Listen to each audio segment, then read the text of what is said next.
connecting to the internet. Internet. Networking software. World Wide Web thing on a computer today. Computer. Net Surfer Pro. Oh, man. What happened? Oh, jeez. Did we... Oh, right. We were in that house that we rented for the studio. Did we pass out? Did you pass out? Because I think I passed out. I think we passed out at basically the same time. Correct. Oh, man. I filled the room with toxic, not toxic at all gas, just sleeping gas. Oh. It's a good thing that you used a non-toxic sleeping gas. It's very courteous of you as the person who has kidnapped us and put us in ankle guillotines. Non-toxic, non-aerosol, eco-friendly sleeping gas. Oh, nice. Yeah. That's good. That's, yeah, the ozone layer and stuff is always a big concern nowadays. Congratulations on your first successful episode, but the clock still ticks.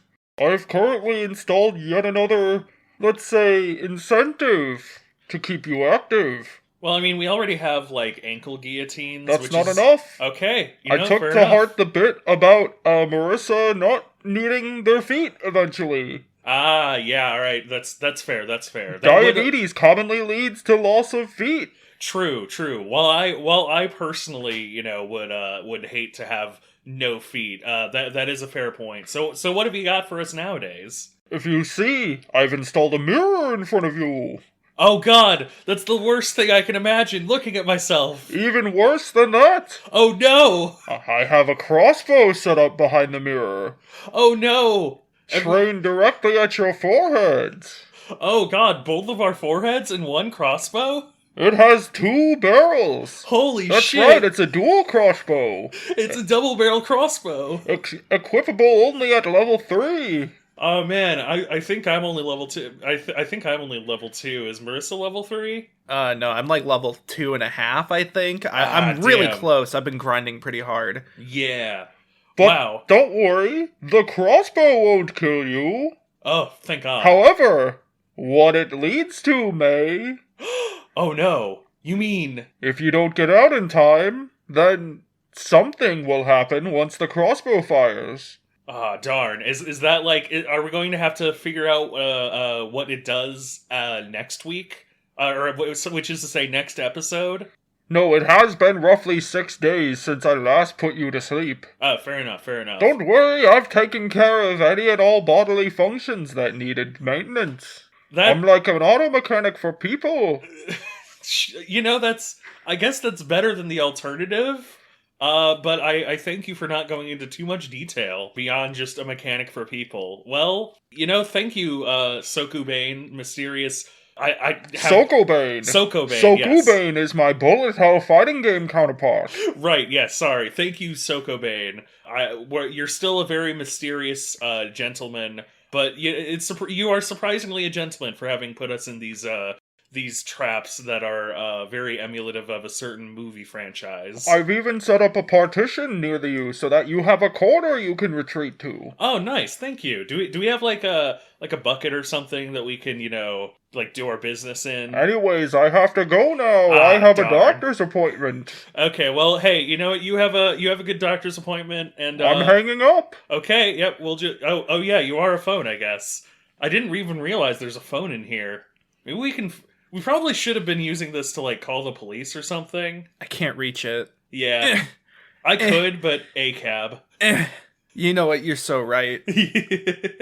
Well, I guess while we're still trapped here, we should continue to do Net Surfer Pro. Yeah, whirlwind ride through the World Wide Web, where I'm your host, Matthew Marisa. And I'm, of course, your co-host, Galen. And it's Housetober. We're still talking about spooky houses, things inspired by House of Leaves, as well as House of Leaves, which itself was inspired by House of Leaves. If you've seen the episode, you would understand. Yep, that's a little bit of a callback to you longtime fans who listened to last week's episode. Yeah. So this week we've got something that is actually incredibly recent as far as House of Leaves inspired things go. Yes, this is within this year, I believe. Within this year. This very year we're discussing this, October 2023. I know, right? It's so this year. It's wild how current year this is. But Just like Starfield. yeah, man, I love Starfield. But before we talk about something that released this year, why don't we talk about something that released this year? That's right, we're going to the hyperfixation station. Doot, doot. So I want to just briefly talk about the second of my 2 topics. That's right, this is the last of the topics for this entire Housetober. And it has to do with a house. I don't think it's at all really inspired by House of Leaves, so it doesn't have that connection, unlike the last one, which kind of had that connection. But it's still very interesting, and it has to do with the house. That's right, I'm talking about Welcome Home. Thank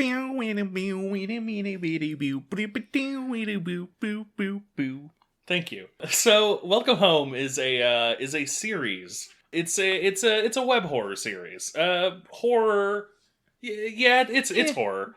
So the reason that I want to speak about it is because it is one of the more interesting web horror series, web original series, what have you. Web fiction. Web fiction is the term. The crux of it here is that this random website popped up that was the Welcome Home Restoration Project. And it was essentially a group of people who are seemingly not entirely autonomously trying to reconstruct, resurrect, get more information on an old show from the 70s called Welcome Home. Welcome Home is a puppet show that had like 8 or so rotating characters like you do. The main character is Wally Darling. There's also Barnaby the Beagle, I think he is. There's a bunch of different characters. They're all very cute. It's a puppet show if the puppets were controlled and constructed similar to marionettes. Basically, yeah. Yeah. And it's educational for kids. Of course. It's cute. The like stuff that they presented as though it was actual like in universe show stuff is really cute, and it's got a really, really good tone that like is very of the time of the period. And so on one hand there's that. On the other hand there's the overarching mystery, which is that, well, number one, this is obviously a show that doesn't really exist in truth, in sooth, past the fiction, but the people who have been trying to restore it seemingly are kind of like acting against their own will. Like there's a force that's forcing them to like try and restore it. There's also the fact that like as it sort of like grew in popularity, there's a bunch of like fan art and stuff. It's a little bit, I think Wally Darling has become slightly a Tumblr sexy man. Yeah. Just a little bit of a Tumblr sexy man. Maybe, if not a sexy man, at least a bad boy. Yeah, Tumblr bad boy. Jesse, a bad boy. And the other part of this is that Wally Darling himself is kind of an entity that is seemingly spawned and is getting a little more powerful the more attention comes to this obscure old show. He's one of those. But it's done very interestingly too, because like, usually when I would say, he's an entity tied to this old show, that implies a certain amount of, like, villainhood, but it seems like Wally is kind of just, like, equally trapped with us, despite the fact that he is definitely growing in power. Like, he mentions, like, I have so many more eyes now, but I still cannot see, that sort of thing, which is specifically referencing, like, all the fan art made of him, all the eyes on the project itself. And so, like, it's this very interesting little thing. There's also been, in the second round of this, the second excursion, there's been a lot of very interesting little Easter eggs and stuff that show different reactions with the characters, and is very clearly from Wally's perspective, but he's always, like, spacing out on some random, like floor or, like, a picnic food or something while the characters interact, which is really great for, like, showing the characters themselves, because the characters are kind of all wonderful, and also kind of adds to the mystery.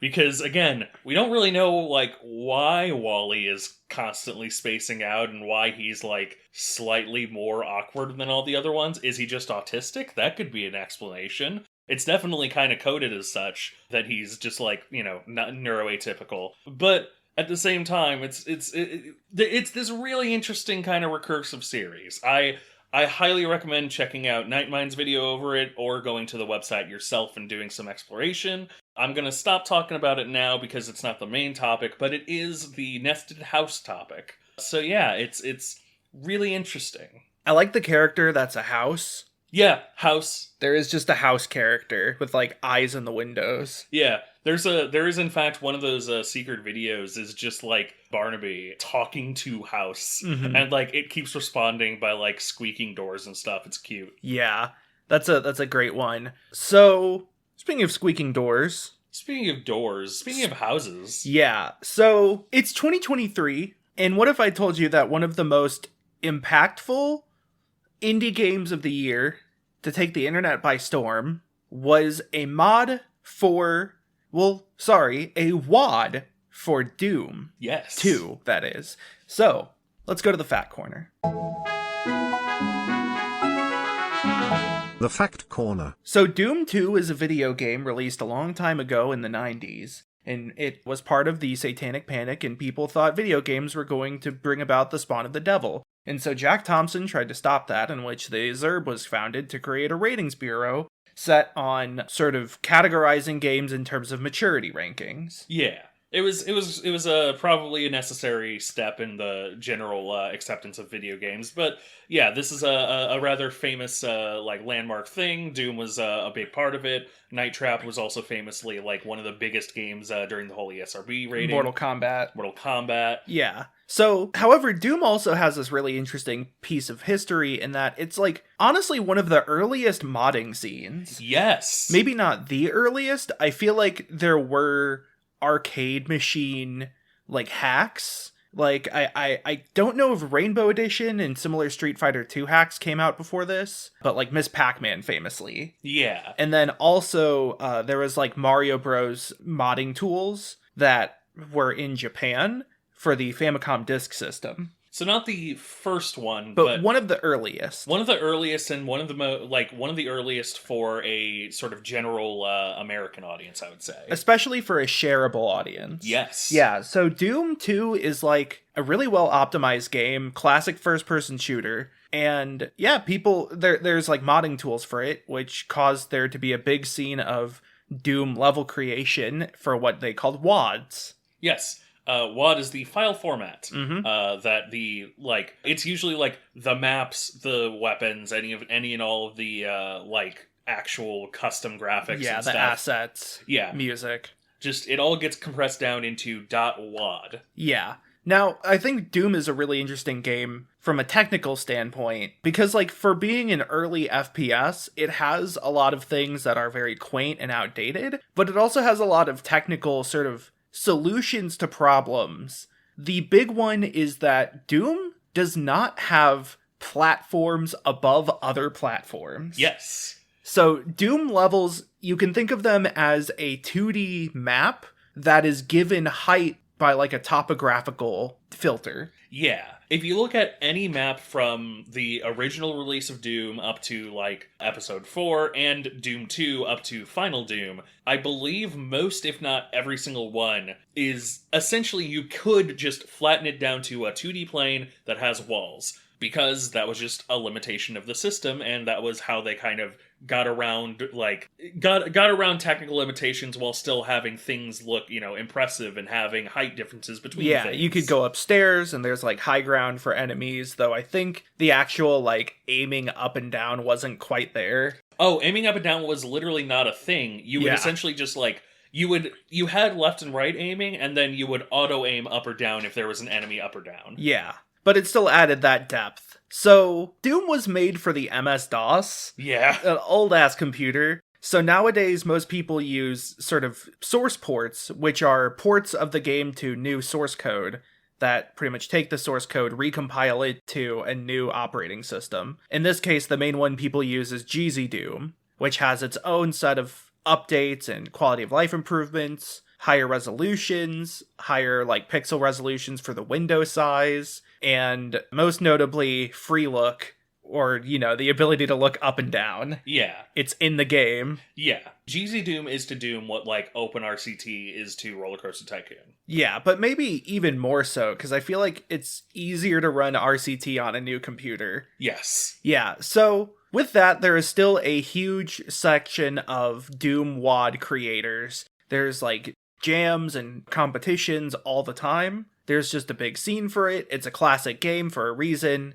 Tons of people create mods for it and whatnot. So that leads us to myhouse.wad, which was published in 2023 in March on the Doom World forums, posted by a user named Veg, who, we'll talk about Veg in a second. We'll veg out pretty soon. Yeah, so this was released pretty nonchalantly. The premise is that Veg's friend died recently, and Veg had traveled to his hometown to go to his friend's funeral. There, he went to his friend's old house and found a box in his attic full of old floppy disks.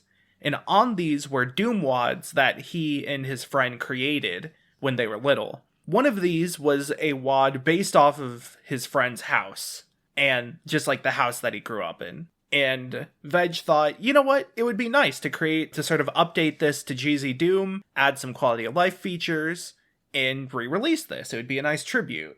That's what is sort of given on the forum post for this. Now, it has a link to a Google Drive. This Google Drive at first was just the file for the WAD, and then, technically it's like a PK3 file. It's not actually a WAD. Yeah, so that is one little thing. Just note that. Yeah, it's technically a PK3 file, and that's slightly important, but for our purposes, we're just going to be calling it myhouse.wad. Yeah, that's what it's called officially, quote-unquote, the name of it. At first, it was just the PK3 file. Then, there were some revisions that added extra content to the drive. Most notably, a set of photographs and a journal. The drive belongs to one Steven Nelson, which appears to be the real name of Veg. I also want to note, by the way, just for sort of posterity's sake, Veg was a real user that had posts dating back years. Yeah. This was not an account created just in 2023. Keep that in mind. I want to also kind of note that this, the whole thing of making a WAD of your house is not something specific to myhouse.wad. Part of what makes myhouse.wad work is that, this was a very common thing to do back in the day, was make your house in Doom. Yeah. I don't know if there are any famous WADs that are that. There is one famous WAD that is a school in Doom, but that has a different history. Oh, no. Why would you even bring that up? It's important to Doom's history, I'm sorry. Yeah. But yeah, the part of what makes myhouse.wad sort of work is that it is not only just very interesting as an outsider, for this thing to have completely just dropped from nowhere. It is really interesting as an insider too, because there's a lot of bespoke different just little things that make a lot more sense if you've been in the Doom scene for a very long time. Yeah. Let's go ahead and just open up the game. Yeah. We've covered the basics, the premise. So in the game, you open up and you find yourself in front of a house. And there's music that's going yeah, it's the normal Doom music. Yeah, it's not actually that particular track, but anyway. Yeah, so you can go in either the garage or the front door. Either way, you can stay on the upstairs or you could go to the basement. Sorry, basement? Yeah, so remember how I said that Doom can't have platforms over platforms? This is one of the big things that I think makes this WAD effective is that from the outset, it very clearly completely fucks with Doom in its what's the word? Its standards? Yeah. Now I believe in modern Doom source ports in GZ Doom, you could add platforms. Yes. There are versions of it that would allow that. So yeah, the tricks for having things, having rooms under other rooms do exist and have existed in previous Doom WADs as well. So it's not 100% completely unheard of, but it is sort of it's something that's immediately striking, especially if the idea is we made this when we were, little kids. Yeah, if this was a WAD first made in the 90s, then it's off immediately. Yeah. In practice, what actually happens is it uses a set of portals and teleports to make it appear as if it is one cohesive map, when in reality it is several maps copied and pasted and edited in minor ways over and over out of view from the player, such that they teleport between them, though it appears natural. This is similar to stuff that, this sort of portal technology is used a lot in games. I think, Portal is the obvious one. Yeah. Like, there is I think a behind the scenes video of Portal where they take out the Portal texture to show just what a regular portal looks like.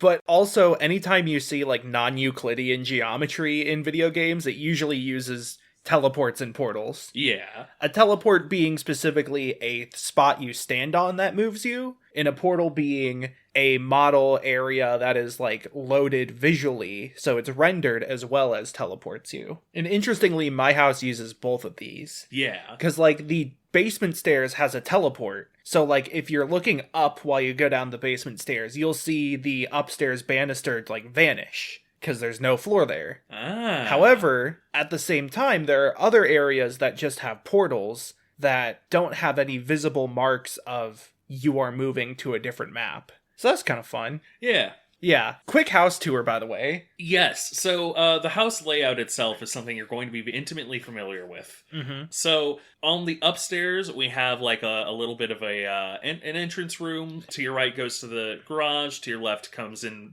deeper in the house. You got like a hallway that has a like subsectional kitchen and then the living room. There's slight sightline blockage, which is especially useful because this is a Doom map. There are enemies. There are going to be enemies through a lot of this, in fact. But like there's a living room area on the far side. Then there's the short hallway like continues into an area that has 3 doors, I believe, standardly. Yeah. One of which is the bedroom. One of which is the laundry room. The laundry room, which I think is that the one that's also connected to the restroom.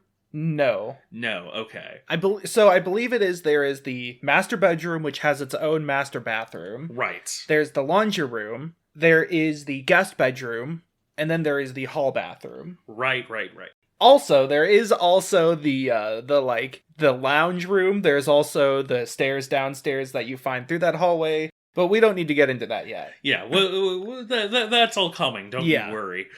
In the basement, there is the sort of main game room area of the basement. There is the like utility room that has like the water heater and electricity, like the circuit breakers, the switchboards, the heater. All of that is sort of behind the stairs, and that has its own stairs leading to the garage. Yes. Then I believe there's 2 bedrooms in the basement. An office and a bathroom? Or it's 1 bedroom, 1 office, 1 bathroom? I believe it's that one. I don't think there's 2 bedrooms, but I might be wrong here. Yeah. So that's sort of the basic overall overview of the house. In a normal playthrough, you still play this similar to Doom. You kill some enemies, you gather your key cards, you get the red, the yellow, and the blue key cards. Notably, tags at the level, there's a blue key card, like, gate that just lowers when you get the key card that you need. Yeah. It's like the red key card is upstairs, I believe, in the master bathroom. The yellow key card is downstairs in one of the rooms down there. Mm-hmm. And then the blue key card's in the laundry room, in like a closet that would have like laundry detergent or an ironing board or something. So once you get the blue key card, you can leave, and you go to Underhalls, the regular level 2 of Doom 2. Yep. So, you can just play that. But when you beat Underhalls, you appear back at the house. Interesting. Yeah. Yeah. So if you do this, and you beat this level again, then you go back to Underhalls, and you go back to the normal house over and over again. You're gonna realize that you're in a loops. Elusive loop. A loosey-goosey elusive loop.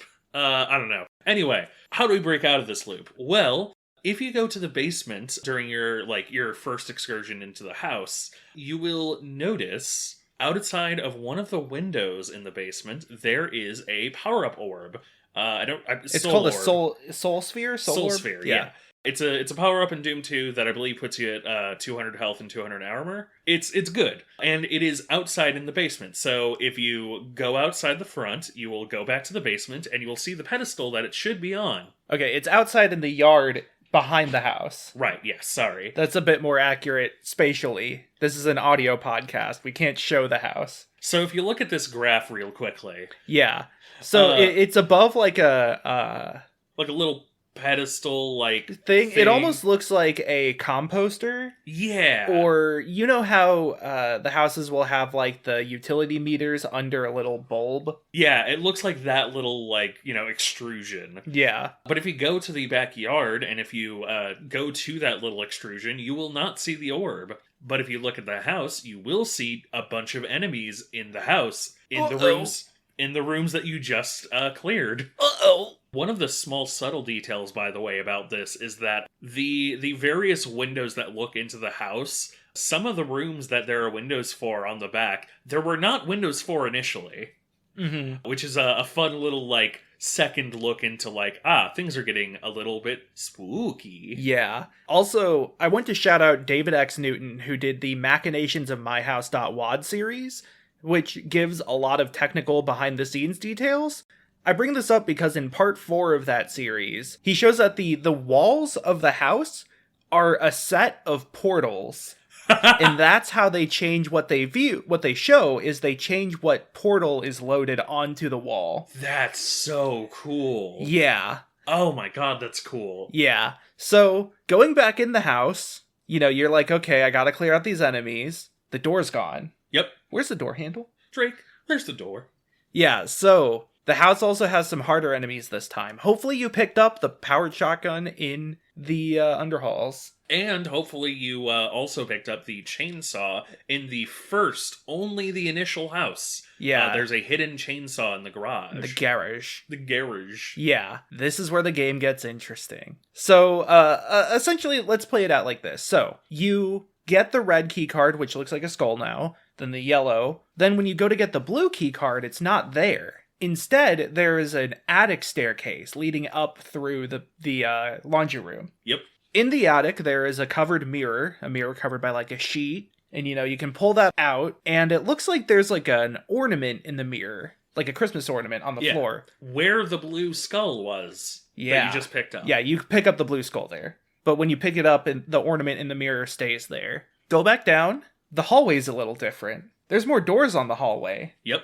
One of them leads to a like modern living room with like a black and white like contrasting wall and countertops. It's like marble countertops. It's very modern. I don't know what else to say other than modern living room. Yeah. It's very trendy apartment. Yeah, it's modernist. Modernist, like in the literal sense. You can go down the stairs there, go to the kitchen, grab a milkshake, and then you can leave and that door is still there, but now there's another door. That door leads to the lounge, which has a Pepsi. A Peepus. But then when you grab that Pepsi and you leave, the lounge door is gone. Doors are everywhere and nowhere. We've mentioned the milkshake and the Pepsi. So the goal of this game, and you won't initially specifically know this, but the goal of this game is to collect little artifacts. And those artifacts are things like the Pepsi, the milkshake, the ornament. Other things include I believe there's like a baby bottle, there's a pill bottle, stuffed animal. Yeah, stuffed animal. There's a bunch of different little, like we said, artifacts, things that presumably the person kind of had in their life. Mm-hmm. And so that is the ultimate goal. Is there is a painting that has 8 squares in the normal house, and you're trying to fill those out. Yeah. Though some of them, when you pick them up, don't actually appear in that painting. Which is curious. From the point where the house gets fucked up, we'll say, there's a couple of different places it can go. Yeah. This is sort of a hub for several branching pathways. Let's start with the worst one first, I think. The first one worst? The first one worst. In the basement, in the game room area, there's a bookcase against the wall. Pretty unassuming. But once you have the blue keycard, you can actually interact with the bookcase and push it aside to reveal a secret passage. Ooh. Now, you might be wondering, how was I supposed to know that? Well, you nincompoop. In the photos in the extra files, there's a photo of the basement being painted with clearly a doorway where the bookcase currently is. So, use the blue key card to open the door, and that should take you to the next level, except it doesn't. It takes you to a small room with a circuit box. A breaker box. A breaker box. What happens if you break this box? A broken breaker box? A broken breaker box. It's not good. Yeah, it sucks. So if you interact with this box, the map immediately darkens, which is to say, specifically the room you're in just goes completely full dark, I believe. And the basement area itself gets very shrouded in darkness. You also start hearing, like, some screams, and I believe you start hearing crackling at this point. Yeah. You can kind of get what's happening here. If you go out, though, there's going to be some new enemies for you, and they're a little spookier. There's like a smoke monster. I believe I believe it's not the Archvile. The Archvile is different, but it's something very similar to the Archvile. It sure is an enemy from Doom. It is an enemy from Doom. It's not the Archvile, but it's close to the Archvile. Anyway, you fight those. There's also, like, I think these, like, red meat monsters. Mm-hmm. And if you go upstairs, you will see a house that is clearly charred and burnt. It has experienced better days. Yeah. And I believe up there is also where the sound effect of, like, burning and screaming gets a little more present. Yeah. A number of items you can collect here, but I don't think they actually matter, right? Yes, yeah. The items that you can collect here, it's like a burned teddy bear that says, like, Tainted Innocence or something like that. There's, like, a burned journal that says, like, Tainted Memories, stuff like that. But after being in this burned house, how do you get to the like, Brutalist apartment complex from there? Now in the basement, in one of the rooms, there is an extra tunnel. In one of the, like, the back rooms that have have like the machinery and stuff. One of the utility rooms. There is a chalk outline on the wall of a doorway, which, if you're me, you might recognize from The Simpsons Treehouse of Horror, where they find the third dimension. But that itself was a reference to a Twilight Zone episode, where they find a portal to another universe in their wall, and they outline it with chalk. Going through that takes you to the Brutalist house, which is very similar to that, like, liminal airport hotel image of, like, a courtyard that's really dark. Yeah. It's there's a part in the first Backrooms short film that was made where, like, the person goes over to an edge and looks, like, down and up, and there's this, like, gigantic apartment complex with a bunch of, like, inlaid rooms and stuff. Mm-hmm. It's very similar to that. Well, that itself was based off that airport hotel image. Yes. Yeah. And so, like, the whole area outside of the play area is that sort of, like, you know, courtyard area. And then the inside is this concrete slab recreation of the house. We did say that you'll be very familiar with the layout of the house. Most of the places in this mod are variations on the house itself. Yes. They're echoes of the house, you could say. Yeah, there's also a dog here. It will try to bite you. Yeah, there's a big old scary dog. It's, like, got two heads. It's almost a Cerberus. It's a Biberus. A Biberus, yeah. A few things of note. There are some rooms you can reach by, like, falling off the side. One of which is lit, and it has a TV that is showing the room you're in. Yep. You can also unplug the TV, to which it just shows static, I believe. Yeah. And then there is another one that has an exit sign, and there's a little dude in the doorway. Yeah, there's one of those dudes. It looks like either the Hell Valley Skytrees or Apier. Yeah. Yeah, it's definitely inspired by, like, you know, the like figurine the sort peeper. Of, yeah, the peeper.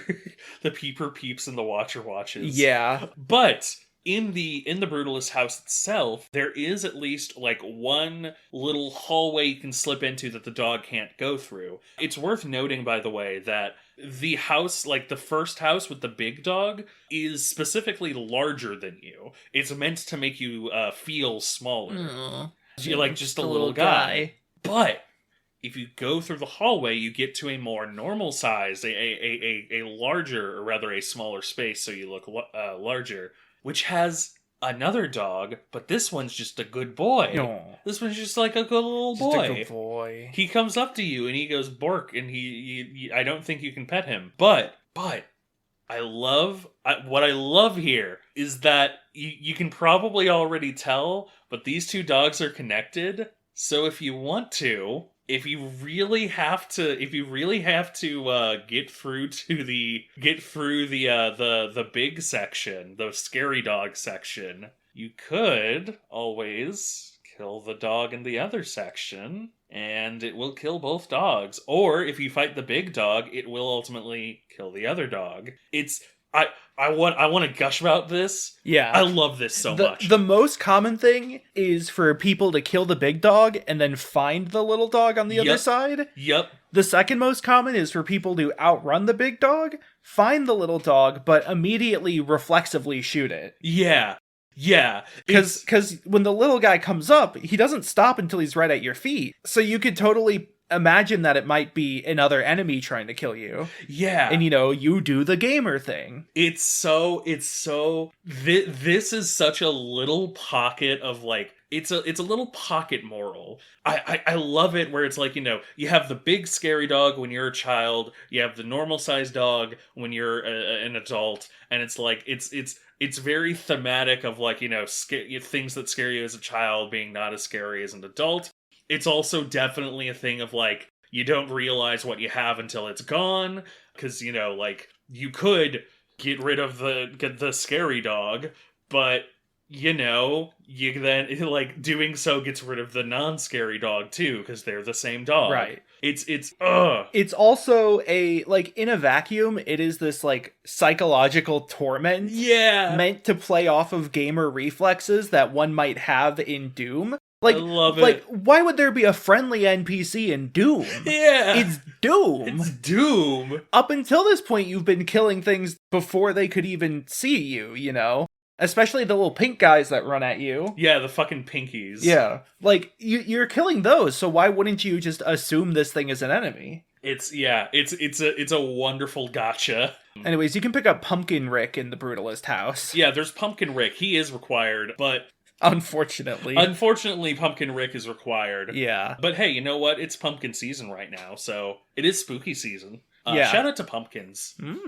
But so in going through the burned house, you have locked yourself into a bad ending, essentially. Nothing good can come from a burned house, as the journal states. There's a journal, we'll probably talk about it later. It's part of the Google Drive. Yeah. So from the Brutalist house, though, yes, there's a tunnel that leads to an airport, which I swear to God has to be based off the the Dallas International Airport, the like fucked up Freemasons one. Yeah, you know the one I'm talking about. I think I do. Doesn't it have like a mural? Yeah, it has this big mural, and the only thing I could think of is that airport. I hope it's the Dallas International Airport. Yeah. It'd be funny if I got the airport city wrong, but there's this airport. People have conspiracy theories about it. It's weird. And anyways, yeah, you can go through the airport. There is a very long rope queue line you have to go through to get an item. It's very funny. Yep. There's another item in this area, but we'll talk about that in a minute. And so yeah, you go through the airport and you go into the airplane.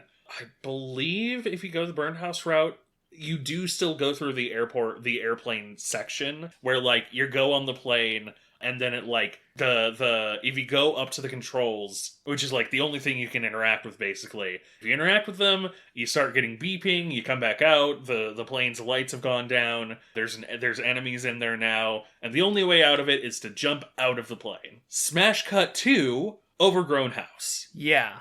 The house is just that thing you said. Yeah, it's the burned out husk of the house has become, overgrown by a bunch of vegetation. It's clearly just been sort of left for a while. Vegetation. And you can just sort of go through it. It's very somber. It's a very like sobering moment of like, this house is clearly scary, but now that it is dead ostensibly, it's, it's kind of like, well, shit. It's almost like urban exploration of how people go to old dilapidated buildings. Yeah. It is viewing it in the sense of like, this is a ruins, not a trash heap. Yeah. Not a scrap pile, not a broken, burnt mess. It is now a proper ruins with all of the mystique and reverence that comes with that word. Yep. And the moment that you step out of the front door, it disappears. Yep. The music cuts out. It's perfect. It disappears, and if you look behind you, there's a for sale sign from Navidson Realty. Oh hell no! Shit! So, it's about time we open the journal. In the journal, first things first, the word house is blue. Yes. In case it wasn't obvious yet. In case you didn't get the reference, House of Leaves is definitely an inspiration here. Yeah. So, the journal is Steven's journal from when he first went to his friend's funeral to, like, the point where he releases the game. It is a documented sort of his progress, his mindset, but then eventually he starts sort of talking about the nightmares he's been having since he started working on this WAD.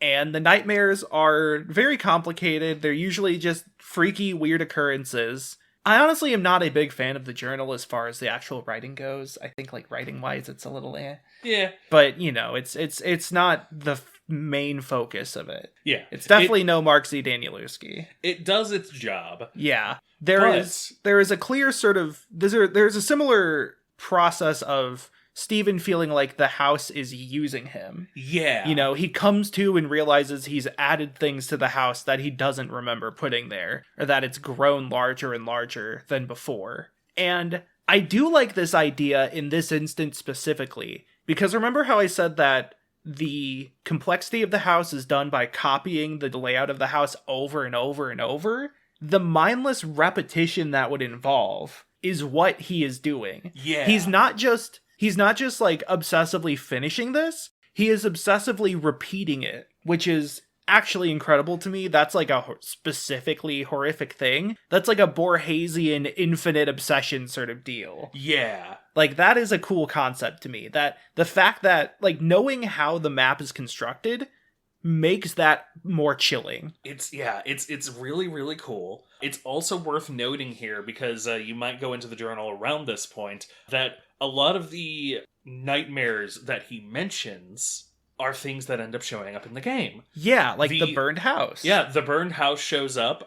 That's actually where I specifically got the line of nothing good can come from a burned house. Also, the plane section is, like, directly from the journal as well. Yeah. And so, like, if you read the journal, you might get a bit of a heads up on some of the stuff in it. I would say spoiled, but, like, you know, it's a complete package at that point. Yeah. But also, there are some other nightmares that mention some weird things. Yes. So from here, you might have an idea. Reset the game, go back to when you first go into the house and take off the sheet from the mirror. When the doors disappear, go back to that hub point. First, there is a dream where Steven looks into the mirror and his reflection, like, winks at him. Steven reaches into the mirror and finds that he can pass through. When he does so, he ends up on the other side of the mirror, and his reflection takes his place and starts going about his life. Which is, of course, a hint, and it might coincide with the bauble in the attic house, or yes. in the attic mirror. So, if you go back to the part where we've uncovered the mirror and stuff, we've seen the bauble. If you go out of the attic and into one of the bathrooms that has a mirror that's the same, like, bluish tint, you can get up and into the mirror world, which is an entire separate world that has its own, like, enemies, and I believe the music is reversed as well, because obviously... Yeah. Also, it's worth noting, in the house, when the doors close, it gets to a separate version of Running 2, which is the song that's being played. Yeah! That is, like, 10 minutes long, because it distorts and messes with it over and over as it goes. So it seems like it's looping, but it's not looping. It is getting worse. Yeah. I also want to specifically shout out that there's a couple of things that are specifically meant to, like, mess with you a little bit as somebody who knows Doom. Like, during the second run of the house, it also switches to, like, high frame rate animations that aren't normally part of Doom. They're like a mod or something, essentially. Mm-hmm. And so, like, it's essentially adding to an uncanny feeling of, like, this feels correct, but at the same time, it's not 100% there. Yeah. So in the mirror world, there is also another set of 8 squares on pictures in the hallway. Aha, so there's actually 16 artifacts. Yes. From here, you can go up into the attic, get the bauble, go to the crib in the corner, and find a, like, baby toy? Yes. That says it wasn't meant to be, so sad. Forewarned, baby sale, never shoes. And then from there, I think specifically this takes you down a slide to the daycare. But the dream Steven has in the journal mentions the daycare being outside the daycare. I love this. There's a picture of Shrek on the wall, and it's this like really shitty colored pencil drawing of Shrek. Yep. In the daycare also, there's like some chalkboards in... By the way, the daycare is the basement floor of the house. Yeah. Let's just make that clear for now. Yeah, if we mention a new area, it probably looks mostly like the house. Yeah. So there is, in one of the rooms, there's a chalkboard that has a weird drawing on it. I never found it that creepy, but a ton of people do, so had to bring that up. And you can find some crayons there. That's your item from this part. But once you do so, Shrek is gone. You can now leave the front door of the daycare to like an outdoor play area that looks like the path. Oh my god. Are you talking about the path, that like video game from 2006? The Red Riding Hood one? Yes. Yep. Mm-hmm. Okay, yeah. Yep. Yeah, no, good deep cut there. That's Paper Will had a very good video over that. So did Aziz. So, while you're out in the path area, Shrek starts coming up to you. Shrek himself tries to chase you down. He's very slow, but I believe he's like essentially a one-hit kill if he catches you, so you gotta circle strafe and kill him. He also has way too much health. Yeah, he takes a while to take down. He's a big ogre. He's a big ogre. For you. Sorry, just passing by. See you later. Thanks, Sokobane, sorry. Yeah, it's probably the funniest part of the mod. I think it's definitely like, I think it's trying to kind of hit on some like a bit of like a, you know, childhood fear sort of thing. Yeah, but it's definitely more silly than it is serious. It's especially the like unlicensed daycare. Yeah, which is such a common thing of like a daycare that has licensed characters poorly painted on the walls. It's it's the same thing as like Mexican restaurants with Goku drawings, you know. It's a bit of a meme because a lot of us have those specific experiences. I think there was a Big Bird at my like old school that definitely wasn't supposed to be there. Yeah. Also in this playground area is a stuffed animal artifact that you should pick up. Yes. Yeah. So from the daycare, I believe once you beat Shrek, you can leave that and you return to the Mirror World? I think so, yeah. I think you return to the Mirror World house. Some of that part is a little unclear for me, but this leads us to the next nightmare of Steven drowning in the bathtub. Yep. Now, you cannot actually enter the bathtub at first. However, you can interact with the sinks in the house, which some of them have been emptied. Previously, all the sinks were full. Now they're not. Only some of them are. If you fill up a sink, the water in the bathtub also rises. And why would you want to do this? Well, there's a rubber ducky in the bathtub. Yeah, you gotta get the rubber ducky. Gotta get the rubber ducky. He's the one. Yeah, so many Sesame Street references in this episode, I swear to God. But also, of course, once the bathtub is filled, you can enter it and sink to the bottom, just like in the dream. And when you do so, you can then emerge from the bathtub once you hit the bottom and the music changes, and the house is flooded. Oh. It has this really like Minecraft water animation to it. Yeah. Because the basement doorway, there's like water flowing over the top floor down to the basement. So it's like a waterfall you go through. Yeah, so there's something behind the waterfall. Count it. Yep. Go into the basement, go through the little L-shaped hallway. Try to leave. You can't. It's a looping hallway. Yep. Famous looping, impossible looping hallway. Thank you, Antechamber. Yep. You're definitely the first one that did that, and the only one that did that as far as I'm concerned. What about Lingo? Shit. Lingo deserves to be on the list. Damn it. Yeah. From here, I believe from here, you end up in the, like, pool rooms. Yes. Yeah, you know the pool rooms, the back rooms variant that has pools and tiled walls and ceilings? It's like a mix between a subway and a subway station and like an indoor public pool. Yeah, very heavily inspired by art by a specific artist that I don't remember the name of. Shout out to him. Nice, good notes, good note taking, good prep work. And you end up going through the pool rooms, and there's like weird little like almost invisible enemies that are a bitch to deal with. Yeah, they're so bad. They're very annoying. The area eventually, I believe, does go to the house format as well. There's areas that aren't the full house format, but I believe that there is an area in the pool rooms that's close to it. So you start off in like a U-shaped corridor, but once you leave that, you end up in an area that is based off the top floor of the house.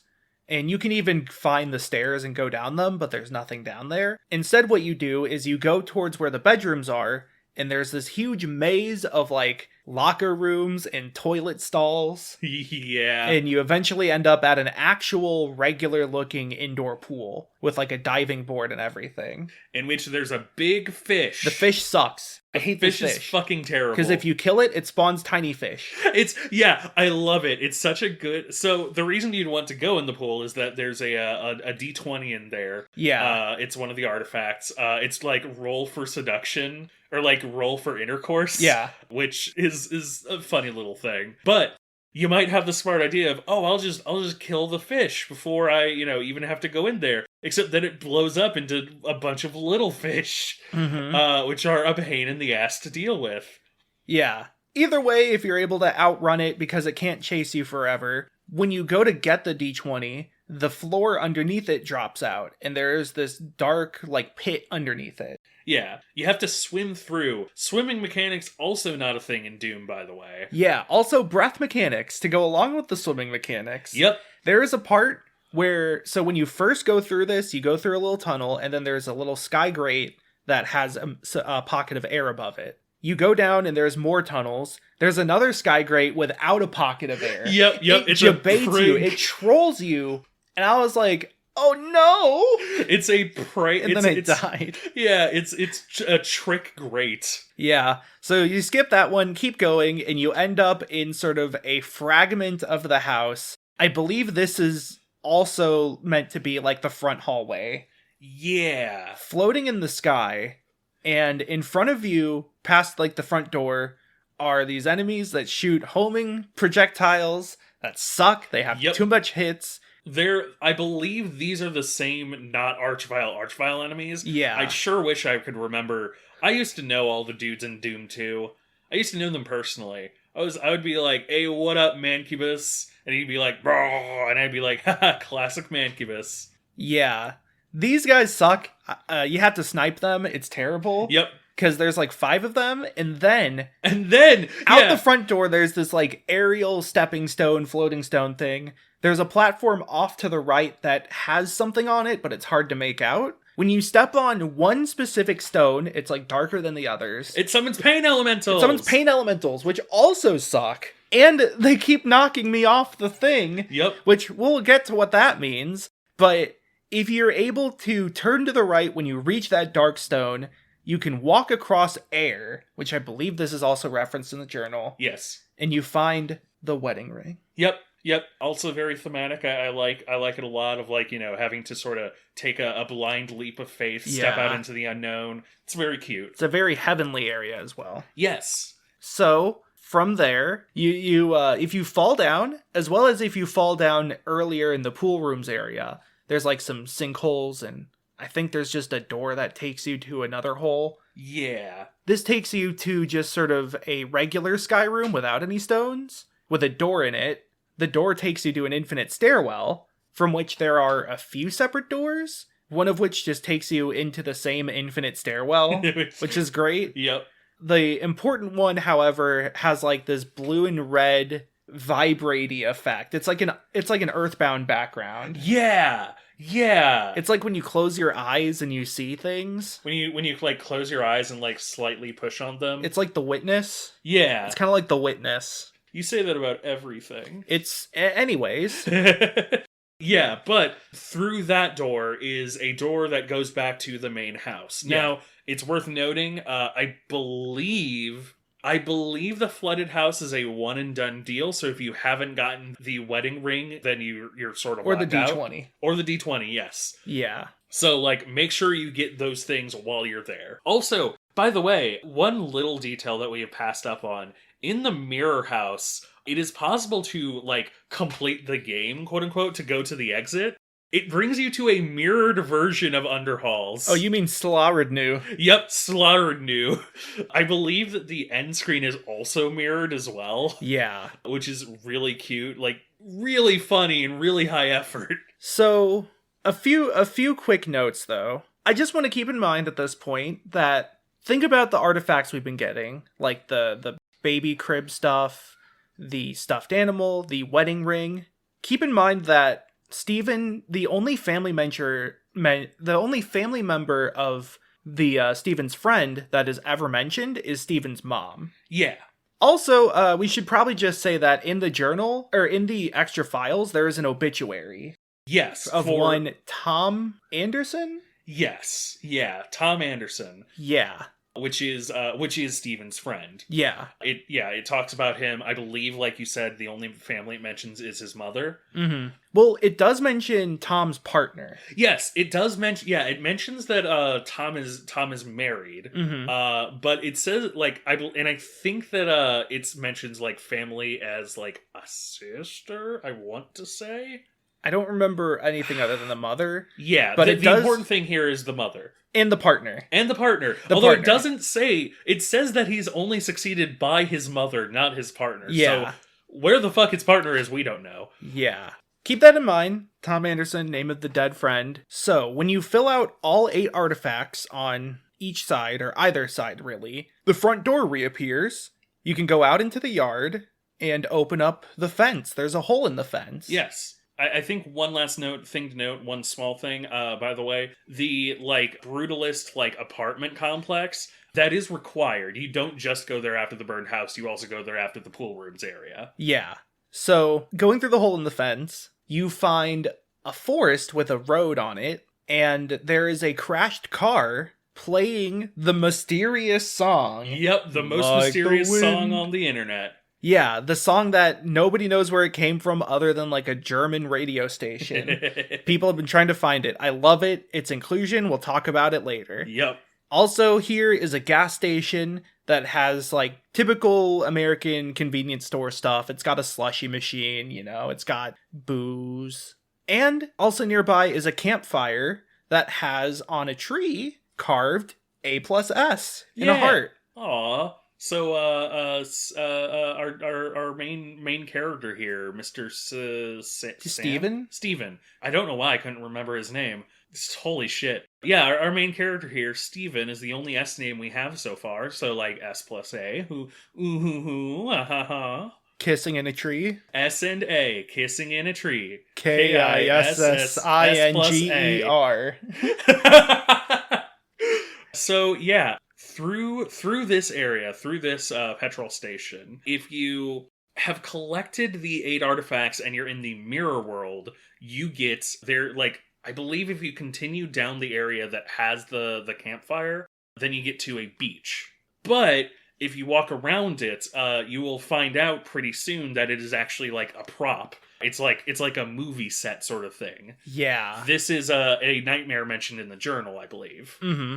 And like this is one of the easier endings to get. So specifically, this requires all the 8 mirror artifacts, the artifacts in the mirror world. Yes, which are easier to get than the ones on the normal world, in general. Yep. So, however, that's a not a great ending, but it is rather a hint to what you really need to do. Get all artifacts in the regular world, open the fence, go to the gas station. Wait a minute. The gas station is overrun with enemies now once you go into the back. Yeah.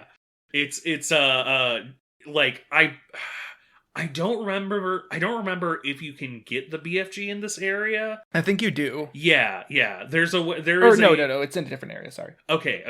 There is a BFG in this particular hack, and you're going to probably want it. It's going to be very useful because this area is like this area has a Spider Mastermind, the final boss in Doom 1. Spider Queen is in Doom 1. No, wait, are they Doom 2? No, yeah, they're Doom 2. So it has the final boss of Doom 2. Yeah, and just a shit ton of enemies. It's a whole-on horde fight. Yeah. You're gonna have to fight for your good ending. Yeah, but the goal isn't necessarily to fight. The goal is more so to run to the beach. Yes. Like the wind, I might say. Like the wind. Go to the beach, and wouldn't you know it, it's a real beach this time. Oh my god. And if you have the dog if the dog is still alive, the dog is at the beach. Aww. And in the sand, is A plus S. Aww. Aw. This is the one and only secret of the entire mod, and it is probably means it's the true ending, so to speak. Secret in the Doom sense, where you find a thing and it says you found a secret, or one secret found. Yeah, there is exactly one secret in, like, you know, quote unquote Doom secret in the entire game. Capital S secret. Yeah. There's other lowercase s secrets, including a 5.5 minute hallway. Oh yeah. If you like close and open a certain door a million times, it just it just becomes the 5.5 minute hallway from fucking House of Leaves. Yeah, let's talk about a few of the other sections we haven't mentioned. Yeah. So if you ever try to, like, for one thing, cheats are disabled in this mod, which is pretty uncommon.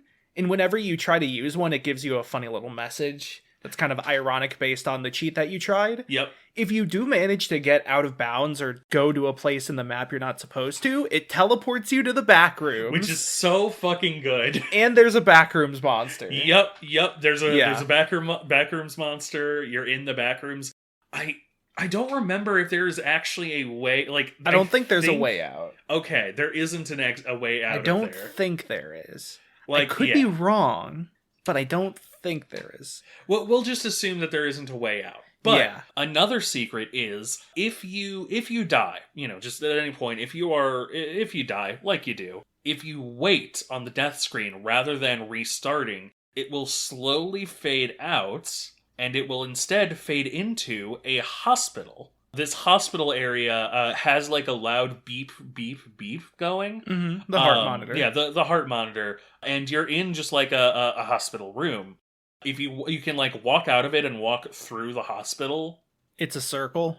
It's a circle. But specifically, if you go into one of the other rooms, there's like a closed off section that has a silhouette on the inside, and the heart monitor starts going flat. There's an empty pill bottle which says need a refill, which, by the way, actually showed up in the airport as well. There's a section we'll talk about in a sec. Yep. But like you go through this part, you see the thing that says need a refill, and then it will bring you back to where you died.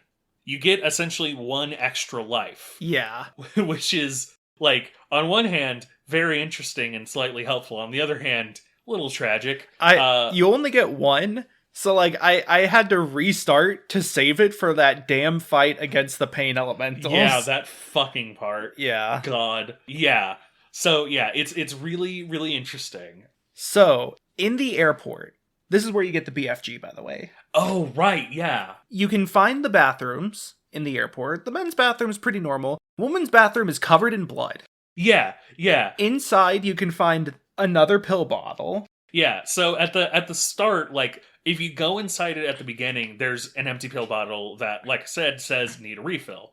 But if you go into it and you start looping around the mirror section, it starts, like you said, being covered in blood, and it starts and it spawns like blood monsters. But there is a BFG there. There's a BFG there, and then when you leave the bathroom, the plates have switched. Yes. Okay. All right. So. Oh, also there's a full pill bottle, and I believe the full pill bottle after the plate switch section. I believe the full pill bottle is an artifact that's required. Yeah. Anyway, there's also a wine bottle that's required. I don't even remember where it's just like in the I think that's in the Brutalist house. Yeah. No, I think there's two artifacts in the Brutalist house. There's two artifacts in the Brutalist house, but I think the wine is just in the kitchen during one of the houses. Oh, maybe. Anyway. Yeah. So let's get into a little bit of theorizing, I think. Let's start with this. So, in the journal, on Valentine's Day, Stephen has a very vague message about the love of his life and, like, missing them. Yeah. Remember that Tom had a spouse. A plus S, Tom's last name is Anderson. A. More like gay. Hey! And there's the wedding ring, and, like, Stephen clearly knows a lot about Tom, more than someone would be for, like, an estranged childhood friend. Like, there's all these photos of this new house and all that, and it seems like this wasn't the house they grew up in, but a house they bought together. Yeah.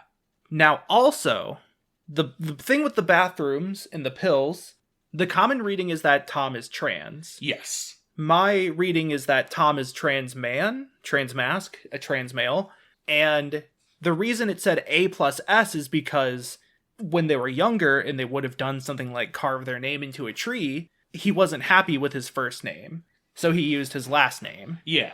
It wasn't his first name wasn't him. Additionally, this is supported by the fact that there are two, so both Steven and Tom ran cross country, but there are photos of both the male and female cross country teams. Yep. And you don't really see any this is obviously Tom photos until he's an adult. Yeah. So like, yeah, it's something where like the fact that they are gay is like very, I think very easy to understand. Yeah. The fact that Tom is trans, I think, is a little more you have to read between the lines, but I also think that like it's very heavily supported by the evidence given. Yeah, like the fear of the woman's bathroom. Yeah, the fear of the covered woman's in bathroom blood is really interesting. Yeah.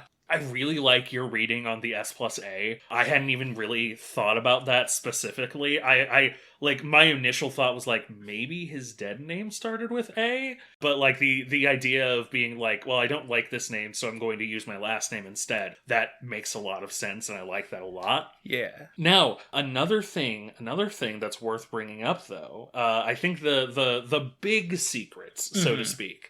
So, we've mentioned that you can go through the back of the fence, and we have also mentioned previously the whole, like, burned house section.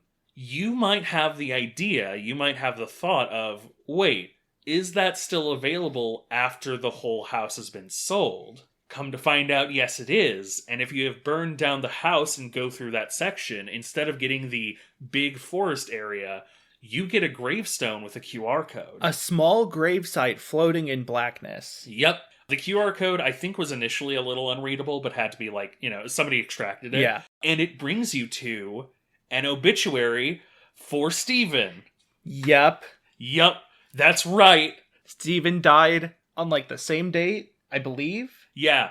And they had a shared funeral. Though it doesn't specifically mention it, it's just that the address for the funeral is the same. Yeah. They were both married, but it doesn't say to who, it just says to a partner. Yeah, and like, they were both married, but it doesn't say to who. And the fact that I don't think Steven has anybody succeeding him, because I specifically believe that, like, it's mentioned that Steven's dad passed away, and that's what the hospital selection alludes to. Or the hospital section alludes to, but Tom is succeeded only by his mother, which implies that both of the, the spouses are gone. Yeah. And so, like, yeah, that's essentially kind of the big reveal, TM, is that Tom is obviously the one who is, dead at the outset that we know of, but Steven himself is also dead. And this whole thing has kind of been seemingly like an exercise in, him putting away his past self. I believe I've seen a reading from Power Pack as well that the biggest twist is that Tom is, like, his reading is that Tom is actually the one who was doing the whole, like, recreating the house and everything. But I don't know about that particular theory to support it. But yeah, I'm not going to delve into that one further. Yeah, the point here is that there is a lot of things that, like, we kind of pretty much have answers for, but there are still a couple of, like, periphery questions that are, more specific individual parts that are, like, still a little up in the air. Yeah. I think the obvious big one is just, like, who uploaded the map then? Yeah. In the fiction, Steven uploaded the map after Tom died, but also died at the same time as Tom. Yeah. The real answer is it's whoever made this. I don't know if Veg is the actual alias of the creator of the map, or if that itself is an alias utilized to be Steven Nelson as a character. Yeah, that's part of the mystery. And actually a fun thing too is that the journal dates actually line up with some posts to Doom World during this period. Like, yeah. there's moments where, like, on Doom World he would mention, like, having nightmares or something.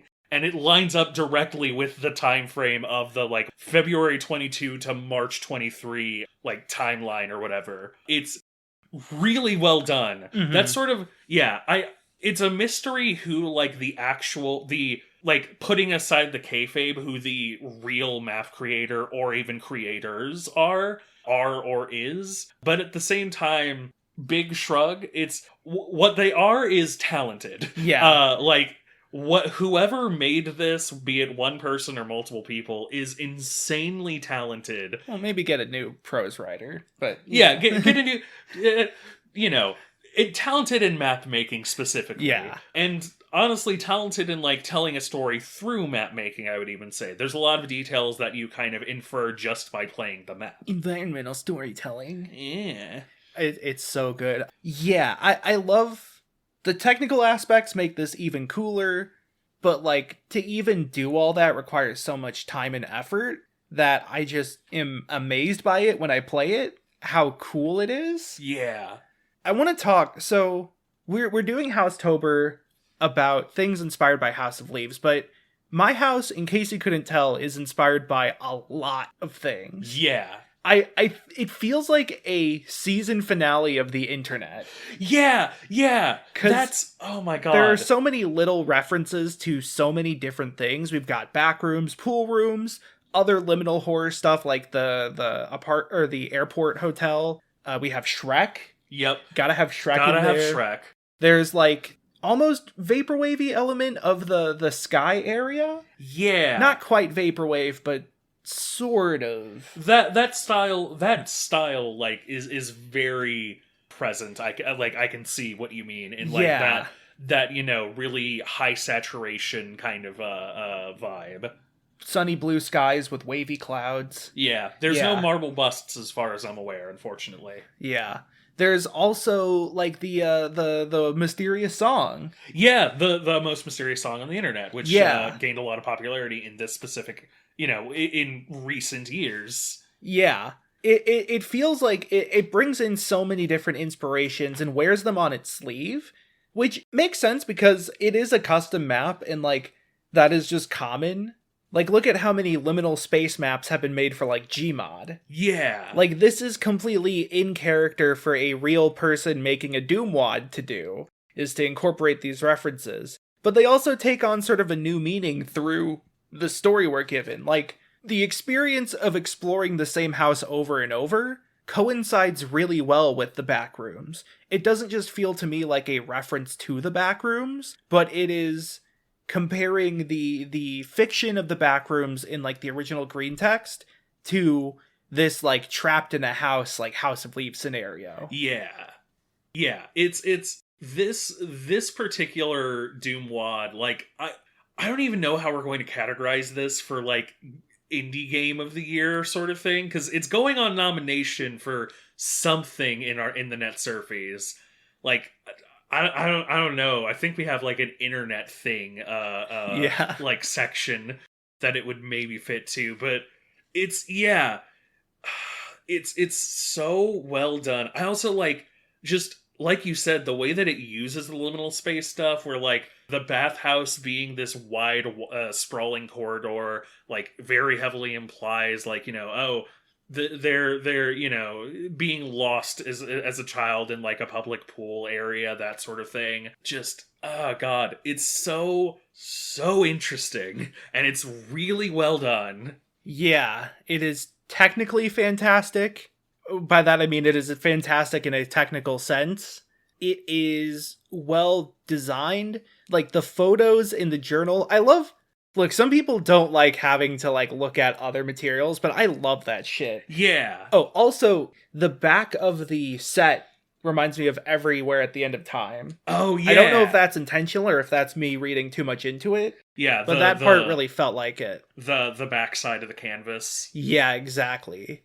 Yeah, it is fantastic in that so many sort of references are brought together. By the way, there's just a lot of different types of death, which I kind of like because it's hard to tell how they actually died.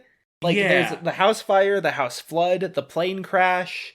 There are multiple forms of death. Oh, and the car crash. Yeah, that's one thing that we didn't mention. In the mirror world, so in the normal world, I believe, the Convenience store is fine, and there is a... is that the one that has the crashed car? I thought they both did, but I could be wrong. No. One of them has the car just parked. Okay. But one of them has the car crashed. I think the Mirror World has the car crash. Yeah, the Mirror World has the car crash, and I think the Mirror World also has the murder scene at the petrol station. Yeah. It has like the chalk outline. Yeah, like you can go up to it, and it's, you know, it's got a bunch of blood inside, and it has the chalk outline, and like clearly something bad happened here. Which, like, it also flows into what you said of like, because there's so many of these references to different ways to die, it's kind of an open question of how specifically they died.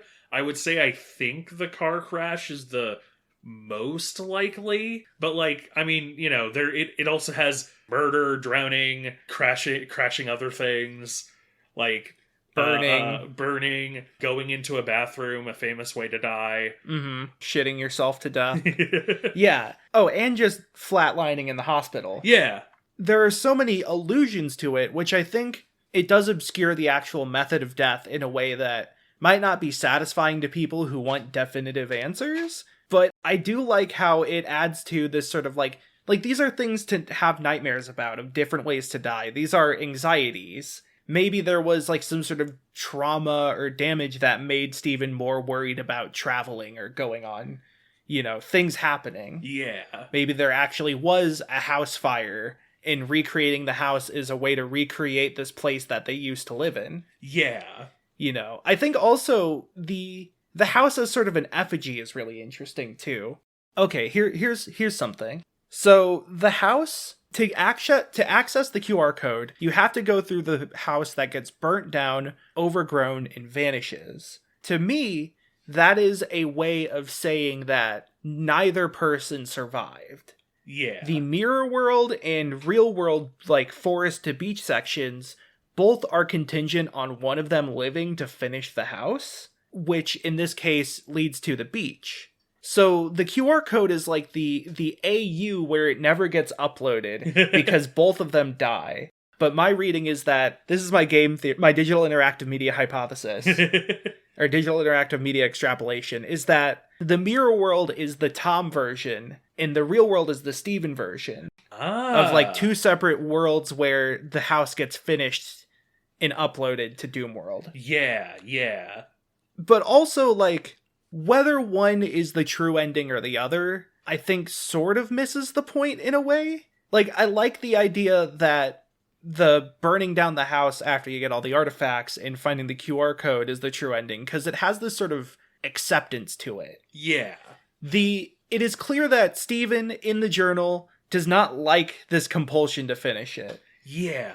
It is a form of grieving, but it doesn't seem to be healthy for him. It is essentially just how Johnny gets obsessed with finishing House of Leaves, the Davidson record. But, like, there isn't also, like, a Ghost in the Machine type of thing of, like, I didn't mean to upload it. And then he deletes it, and it's like, I uploaded it again. It uploaded itself again. That's it's right. Like Ben. Yeah, it's my house drowned. True, it happened. It did. Yeah, that's right. The fact that it's the PK3 file instead of myhouse.wad is actually like a point where he uploads it and then it's like, oh shit. Like I swear I uploaded the WAD file, but it uploaded the big file. And there is actually in the journal, now that it's been, now that it's all been not solved, but like done, there is actually the specific WAD of the house that's just the first portion. Yeah. Proportion. But yeah, I think that like I feel like at least some part of the ending, some part of the message is that though there is the beach, it's a secret that you eventually, if you want to complete the level, have to leave. Like you don't find the secret and then the game, and then the level ends. You eventually will have to go back. Like it feels very much like a kind of a statement of intent of like, you will always have these memories, you will always have this space you can be in, but you do still have to go back. It's not permanent. Yeah, you have to leave the house eventually. Yeah. You have to sell it to Davidson Realty, who will probably not end up selling it, the house may end up dissolving. Yeah. They won't sell it. They'll actually just keep it on the market so that it keeps growing and growing. And then eventually they'll sell it and be like, look, it's got 500,000 square feet. It's also freezing. It's Yeah, freezing. I love Myhouse.wad. It's worth playing, especially. There's a lot of videos of it online. I didn't really internalize or really get to appreciate the actual madness of it until I played it myself. Yeah. Especially the process of like new doors appearing and disappearing rapidly. When you're first like finding new doors and like the modern house area appears, that part is fantastic because it's so hard to tell what's going on. Yeah. It has a kind of like, honestly, another point of reference feels like a B3313. Yeah. And like the personalization theory, where it's like, it isn't 100% applicable here, but it feels like something that was, also an inspiration. The fact that, every, like, going through different areas just kind of spawns different doors and stuff. And what's interesting? The way you progress through the game kind of reminds me of Yume Nikki as well. Ah, yeah. You gather a bunch of artifacts to finally go through one big door, though in this case, you don't die when you do so. Yeah. There's also just sort of the dreamlike element of you have bespoke areas, but how to actually connect to them is unclear and confusing. And Myhouse, in some ways, it feels like it uses creepypasta logic or like weird bug logic of like, oh, I got the cat and then I interacted with this door and it said insert cat. And when I did so, it opened a hole in the wall. But like all of that is real in this game. Yeah. And when you don't have the context that is all hinted at through the extra materials, it can feel very arbitrary. Like, how was I supposed to figure that out? Or how did anyone figure that out? But I really love the aspect of cross-referencing the journal and the photos and the house itself. Yeah. Like I knew about the mirror world, but I couldn't remember how to reach it until I looked back in the journal and found the bathroom mirror being mentioned. And I was like, oh, that's right. That is just an interesting style of play in game design that I would love to see more of in general. Yeah. Like, Tunic kind of has that as a game that is created alongside its walkthrough. It's just in Myhouse, it is not necessarily a walkthrough. It is a separate document that you have to first realize is a walkthrough, then learn how to interpret as a walkthrough. Yeah. Yeah. It's honestly, it's kind of funny that this is this particular theme spooky month because technically speaking, it also fits with the, like we said, the Yume Nikki and the like personalization stuff. So this is kind of also a culmination of Net Surfer Pro when you think about it. Yeah, this is kind of all of our spooky months put together. Yeah, and we only did this one as the second. Darn. I hope we have something really good for the third episode. Oh yeah, I hope so too. You better. You still have another episode, I believe. Unless there's now like 20 days in October, are there? Hang on, let me try. 30 days has September, April, June, and October. All the rest of 31, I'm gonna shoot you with a gun. Good try. I'm shooting you with a double crossbow. Ah, darn it, you're right. Now, Can you just like hand me a gun? It doesn't even need ammo. I just, I'd like the security of it. there's like a Nerf gun. Ah, awesome. Ah, yes. Now you can shoot any zombies that show up. Yeah. Well, that'll keep us safe for the next while. Should we do outros before we get knocked out with more sleeping gas? Yeah. Thanks for listening. You can find us on any podcasting platform you like. Leave us a like, give us a rating, give us a review. Let us know how we're doing. Let us know what you think we should cover or what we might be interested in. Just sort of recommendations. You can follow us on Twitter at NetSurferPro to get upcoming teasers on upcoming episodes in the form of little emoji riddles. Try to decipher the clues. There's one left for Spooky Month, and then I believe one more for the episode after Spooky Month. Yeah. The post-game episode. The post-game, yep. But it won't be a post-game or a post-Malone, but we will post the episode after October. Where can people find you, by the way? You can find me on Twitter at Twakaroo, TWAKAROO, where I tweet out my thoughts and hot takes and little bits and a lot of my pinball scores recently. Nice. You can also follow me on Twitch at twitch.tv/twack, twitch.tv/TWAK, where I stream on some weekdays, and I'm just about finished up with Pikmin 4. Double Pikmin 2. Yeah. And Pikmin 2 squared. I streamed a little bit of Myhouse, and I did a tier list stream recently that I realized I forgot to look for a tier list I was wanting to do a stream for. Ah, damn. So I might end up doing another tier list stream soon if I can get some good ones. So check me out on there if you're into that. Also, November coming up. Yeah, that means it'll be time for Shadowvember, where I will be raising money for the Juvenile Diabetes Research Foundation, and for every $50 I raise, I have to play through Shadow the Hedgehog again. Yes! That's the scariest part. Yeah. Talk about a looping game where you keep repeating the same areas. Yeah. Is Shadow the Hedgehog a Yume Nikki-like? Anyways, your turn. Look, donating money to JDRF is easier than taking candy from a baby, which is fine by me. As for myself, though, you can find me on Twitter and on TikTok at Galen Wilson. That's at GALENWILS0N.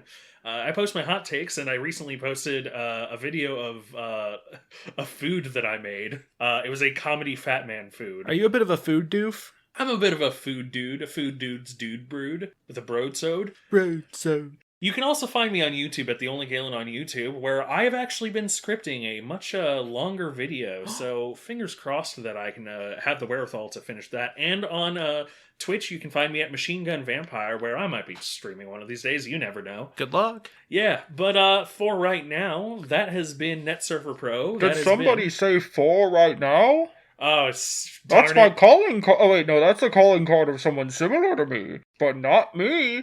No. Huh. You know, that actually kind of sounds like Bane's calling Quick, I'm card. gonna fill the room with gas! Oh no, we're gonna go sleep.